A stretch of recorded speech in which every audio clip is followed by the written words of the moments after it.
السلام علیکم ورحمۃ اللہ۔ الحمد للہ وکفا وسلام علی من لا نبی بعد۔ اللہ مہربان کے فضل و کرم سے ہمارا آج کا سبق سورہ البقرہ کی آیت نمبر 35 اور 36 ہوگا۔ اعوذ باللہ من الشیطان الرجیم، بسم اللہ الرحمن الرحیم۔ وَقُلْنَا یا آدم، وَقُلْنَا اور ہم نے کہا، یا آدم اے آدم علیہ السلام، وَقُلْنَا یا آدم اسکن انت وزوجک الجنہ، اسکن سکونت اختیار کرو، رہو۔ یہ جو اسکن کو یاد رکھنے کے لیے اردو کا لفظ سکونت رہائش کو کہتے ہیں ہم، اور جب ایڈریس لکھتے ہیں دیہاتوں کے ایڈریس سکنا لکھتے ہیں، تین کاف نون ہے نا، سکنا رہائش کی جگہ۔ اور ساکن اردو کا لفظ جہاں آپ کو سکون ملتا ہے، آپ بے حرکت ہو جاتے ہیں، گھر میں آ کے ریسٹ کرتے ہیں، سکون ساکن اور مسکن رہنے کی جگہ کو کہتے ہیں۔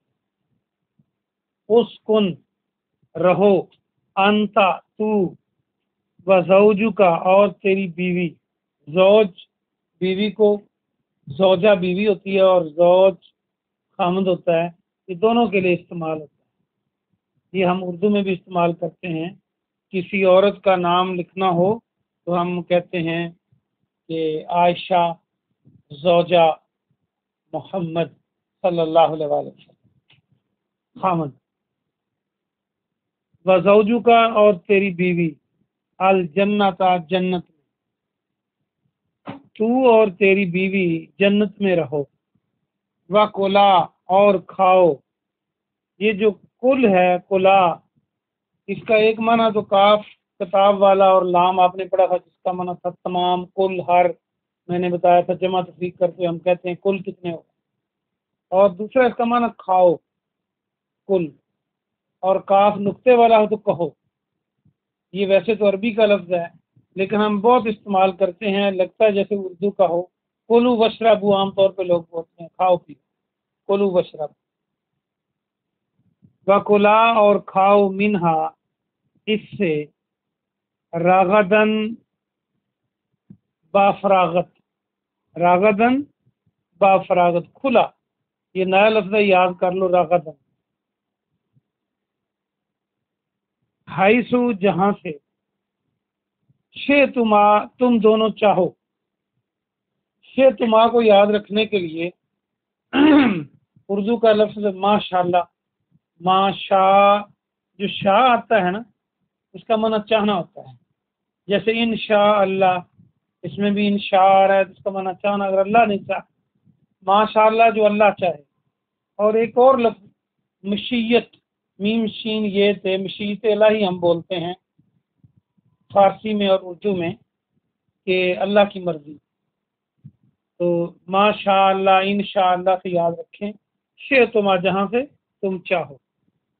ترجمہ یہ بنا، تو اور تیری بیوی جنت میں رہو اور جہاں سے چاہو بافراغت کھاؤ۔ ولا تقربا اور نہ، واؤ اور لا نہ، تقربا، تقربا کو یاد رکھنے کے لیے قرب یاد رکھیں، اردو کا لفظ قرب کیا ہوتا ہے؟ قرب قریب جانا، قریب یاد رکھ لیں۔ قریبی رشتہ داروں کو ہم کہتے ہیں فلاں میرا قریبی رشتہ دار ہے، قرب۔ لا تقربا تو قریب نہ جاؤ، حاضے ہی اس کے، حاضہ یہ ہوتا ہے تو مونس کے لیے حاضے ہی۔ الشجرہ تھا، شجر درخت کو کہتے ہیں، شجر کی جمع اشجار آپ نے اردو میں پڑھ رکھا ہے، شجر کی جمع اشجار۔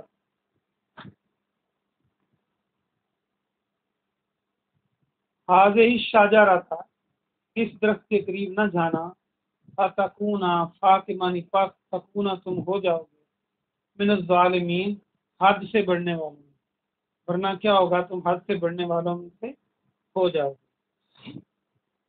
فَأَزَلَّهُمَا الشَّيْطَانُ بس لغزش دے دی ان دونوں کو شیطان نے ان کو بہکا دیا، لغزش دے دی، غلطی کروا دی، انہا جہاں تھے، فَأَخْرَجَهُمَا ان دونوں کو نکلوا دیا، خراجہ خارج کرنا اور داخل کرنا اردو کے لفظ ہم بولتے ہیں، مما جو کچھ جہاں کانا تھے فیہ جس میں، تو جہاں وہ تھے وہاں سے نکلوا دیا۔ وَقُلْ نَهْبِطُوا اور ہم نے کہا اتر جاؤ، نہبتو بھی نیا لفظ ہے عربی کا، یاد رکھیں۔ بعضکم ببعض لباس، بعضکم لباس کا مطلب ہے ایک کا دوسرا، ایک دوسرے کا، انگریزی میں ہم کہتے ہیں وان نظر، ایک دوسرے کے تم عدو دشمن ہو، دشمن عدو، اس کو یاد کرنے کے لیے عداوت اردو کا لفظ ہم بولتے ہیں، عداوت ہے، دشمنی ہے۔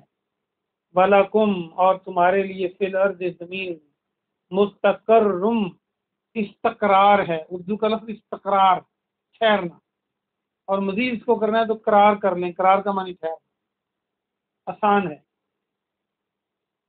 وَمَتَاعٌ إِلَىٰ حِینٍ اور متاع کے معنی فائدہ، مال و متاع ہم کہتے ہیں اردو میں، مال و دولت ہو تو متاع کہتے ہیں، متاع پونجی کو کہتے ہیں جو آپ کا جوڑی ہوئی چیز ہے۔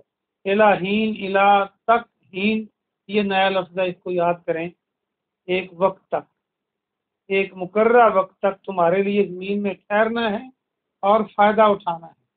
فائدہ کیا ہے؟ متاع، ٹھہرنا استقرار ہے۔ آئیے ہم اس کی تفسیر دیکھتے ہیں۔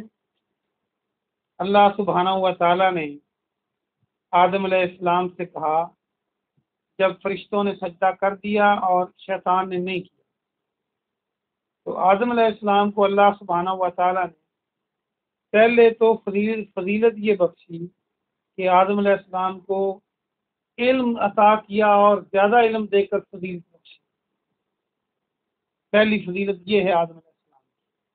اور آج بھی اگر دنیا میں کوئی عزت پانا چاہتا ہے تو اس کو علم حاصل کرنا چاہیے، اور خاص طور پر قرآن حدیث کا علم جو ہے یہ عزت کی گارنٹی ہے، کیونکہ یہ اللہ کا علم ہے، اللہ کی شناخت ہے، اللہ کی پہچان ہے، اور پھر نیک اعمال میں آسانی ہوتی ہے۔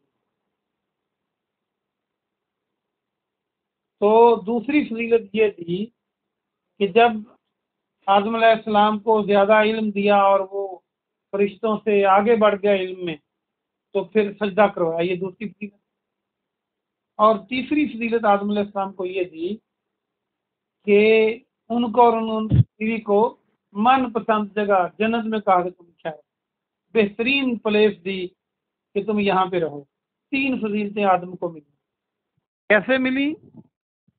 علم کی بنیاد پر، مقابلہ جیتنے پر، اور ہمیں یہ سبق ملتا ہے کہ ہم بھی اپنے آپ کو قرآن میں لگا دیں، حدیث میں لگا دیں، باقی اللہ سارے گزارے کر دے گا۔ اور پھر یہ کہا کہ جنت ساری تمہاری ہے لیکن اس درخت کے پاس نہیں جانا، وہاں سے منع کر دیا آزمائش کے طور پر۔ اور اب یہ جو درخت تھا اس کے بارے میں لوگ اندازے لگاتے رہتے ہیں، گندم کا درخت تھا، کہیں نہیں لکھا ہوا قرآن حدیث میں گندم کا درخت تھا، کوئی کچھ کہتا ہے۔ قرآن حدیث جہاں خاموش ہے ہمیں بھی خاموش ہو جانا چاہیے۔ اور یہاں ہمیں یہ بھی سبق ملتا ہے کہ زیادہ سوالات قریدنے نہیں چاہیے جو اللہ اور اس کے رسول نہ بتائیں، تو اس کے ہمیں پوچھا بھی نہیں جائے گا قیامت کو، ہم کو نیک اعمال پوچھے جائیں گے، ایمان پوچھا جائے گا۔ تو ایک درخت تھا، اللہ نے کہہ دیا اس کے پاس نہیں جانا، آزمائش ڈال دی۔ آج بھی آپ دیکھیں جہاں سے اللہ منع کرتا ہے آزمائش کے لیے، انسان ادھر ہی جاتا ہے، جس سے روکا جائے وہی کام کرتا ہے۔ تو اللہ کے حکم کو ماننا ہی سربلندی ہے، اپنی خواہشات کو چھوڑ دینا، اللہ کے حکم کو ماننا ہی اصل کامیابی ہے۔ اور شیطان نے پھر جھوٹی قسمیں کھا کے آدم اور حوا دونوں کو ورگلا لیا، یہاں یہ مشہور کیا ہوا ہے کہ اماں جی کو شیطان نے آ کے کہا اور اماں جی نے بابا جی کو کہا، یہ عورتوں کو ڈاؤن کرنے کے لیے بعض اوقات لوگ یہ مثالیں دیتے ہیں، یہ غلط بات ہے۔